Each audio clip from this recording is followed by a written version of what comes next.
pang drug den dito sa lungsod ng Cotabato, binuwag. Limang drug personalities arestado. Muling nagbabalik na sa kabilang linya, Bombosay Olis. Nasa kote ng mga operatiba ng Philippine Drug Enforcement Agency BARM o PDEA-BARM ang 5 hinihinalang sangkot sa iligal na droga matapos mabuwag ang isang drug den sa isinagawang buy-bust operation sa Cotabato City noong Hunyo 10 sa katawang kasalukuyan.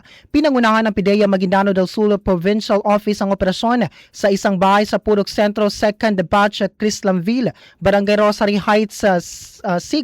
Katuwang ang City Drug Enforcement Unit ng Cotabato City Police Office, PNP Maritime Group, Philippine Drug Enforcement Group at City Intelligence Unit. Kinilala ng mga otoridad ang mga naarestong suspect na sina alias Yoyong, 52 years old at tinuturing na drug den maintainer, alias Jimboy 25 years old, alias Adrian 21 years old, alias Roweje 21 years old at alias Jomar 21 years old.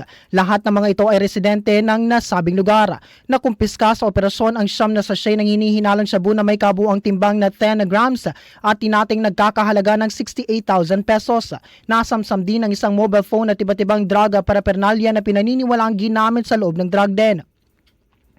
Mahaharap ang mga sospek sa mga kasong paglabag sa Republic Act No. 9165 o Comprehensive Dangerous Drugs Act of 2002, kabilang ang pagbebenta at pag-iingat ng iligal na droga, pagpapatakbo ng drug den, pagbisita o papananatili sa drug den, paggamit ng iligal na droga at pagmamay-ari ng drug paraphernalia.